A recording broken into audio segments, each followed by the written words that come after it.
Hi குட்டீஸ், எல்லாரும் கதை கேட்க ரெடியா? இன்னைக்கு கதையோட தலைப்பு மீன் பிடிக்க செல்லுதல். இன்னைக்கான மனப்பாட வசனம் மத்தேயு 4:19. என் பின்னே வாருங்கள், உங்களை மனுஷரை பிடிக்கிறவர்கள் ஆக்குவேன். இன்னைக்கு கதையில இருந்து நம்ம என்ன தெரிஞ்சுக்கிறோம்னா, நம்ம இயேசுவை பின்பற்றி நடக்கும்போது நம்மளால அவரை பத்தி மத்தவங்க கிட்ட பகிர்ந்துக்க முடியும். நீங்க யாராவது மீன் பிடிச்சிருக்கீங்களா? இல்லனா யாராவது மீன் பிடிக்கிறத பார்த்திருக்கீங்களா? ரொம்ப வருஷத்துக்கு முன்னாடி கொஞ்சம் மனுஷங்க வித்தியாசமான முறையில மீன் பிடிக்க பழகிக்கிட்டாங்க.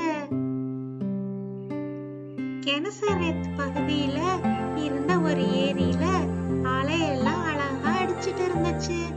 அப்போ பேதுருவும் அவருடைய சகோதரனான அந்திரேயாவும் ராத்திரி முழுசும் மீன் பிடிக்கிறதுக்கு அங்க முயற்சி பண்ணாங்க. ஆனா அவங்க எந்த மீனுமே பிடிக்கல.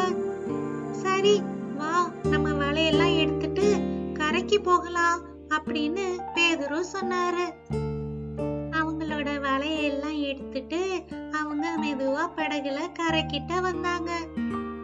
அந்த கரையில ஜனக்கூட்டம் நிறைய இருந்ததால இயேசு பேதுருவோட படகு கிட்ட வந்தாரு. மெதுவா அந்த படகுக்குள்ள ஏறி பேதுரு கிட்ட படக தண்ணிக்குள்ள தள்ளி கொண்டு போ அப்படின்னு சொன்னாரு. அந்த படகுல நின்னு ரொம்ப நேரம் இயேசு அங்க இருந்த ஜனங்க கிட்ட பேசிட்டு இருந்தாரு.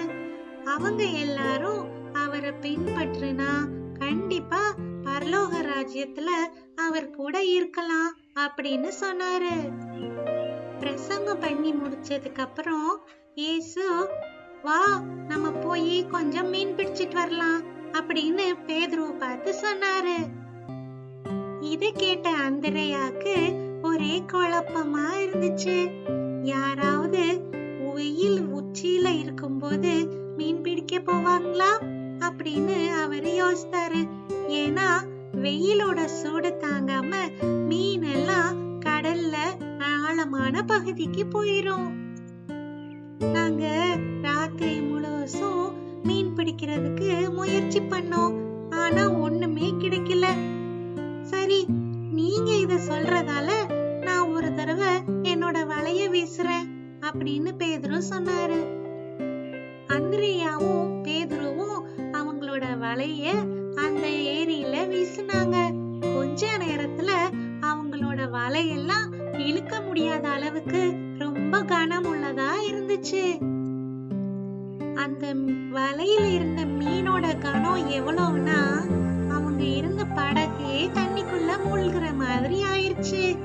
உடனே தூரத்துல இன்னொரு படகுல இருந்த யாக்கோபையும் யோவானையும் பேதுரு வேகமா அவங்களுக்கு உதவி செய்ய வர்றதுக்கு கூப்பிட்டாரு.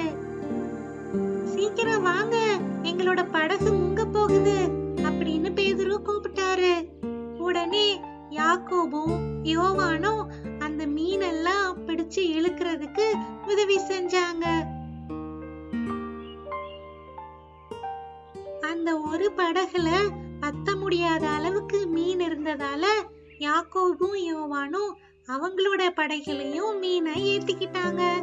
2 படகும் நிறைய மீன் இருந்ததால மூழ்காம அந்த கரைய வந்து சேர்றதுக்கு ஒரு வழி ஆயிருச்சு.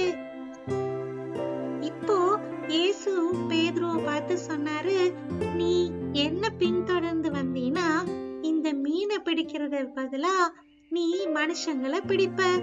அதாவது என்ன பத்தி எல்லார்கிட்டயும் சொல்லி என்ன பின்தொடர்றதுக்கு அவங்களெல்லாம் அழைச்சிட்டு வருவ அப்படின்னு சொன்னாரு.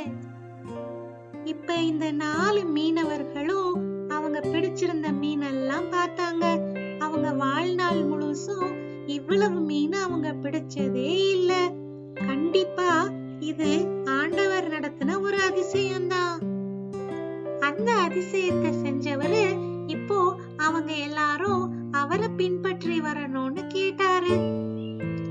இப்ப பேதுரு அந்த ஏரிக்கரையில இயேசுவோட பிரசங்கத்தை கேட்டு கூடி வந்திருந்த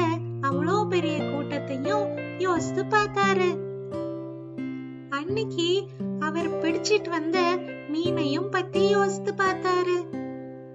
அவருடைய படகு முங்குற அளவுக்கு மீன் இருந்ததால அதை வித்து எவ்வளவு நிறைய சம்பாதிக்க முடியும் அப்படிங்கறதையும் யோசித்து பார்த்தாரு.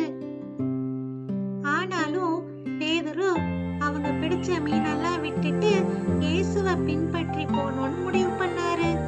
அதே மாதிரி அவரோட சகோதரனான அந்திரேயா, யாக்கோபு, யோவான் இவங்க எல்லாருமே அவங்க பிடிச்ச மீன்களை விட்டுட்டு இயேசு பின்னாடி போகணும்னு முடிவு பண்ணிட்டாங்க. அவங்க கிட்ட இருந்த எல்லாத்தையும் அவங்க பின்னாடி விட்டுட்டு அவங்களோட வாழ்க்கையில இயேசுவ முதன்மையா அவங்க வச்சாங்க. இந்த உலகத்துல அவங்க உயிரோட இருந்த நாளெல்லாம் இயேசுவ பத்தி நிறைய பேருக்கு சொன்னாங்க. நீங்களும் கூட இயேசுவ உங்க வாழ்க்கையில முதன்மையா வச்சு அவரை பத்தி மத்தவங்க கிட்ட சொல்ல முடியும். தேவையில இருக்கவங்க கிட்ட அவரே நம்மள கூட்டிட்டு போய் விடுவாரு. நாமளும் பேதுரு மாதிரி, யாக்கோபு மாதிரி, யோவான் மாதிரி, அந்திரியா மாதிரி மனுஷங்களை பிடிக்கிறவங்களாக்கலாம். மறுபடியும் உங்களை அடுத்த வீடியோல சந்திக்கிறேன். பாய்.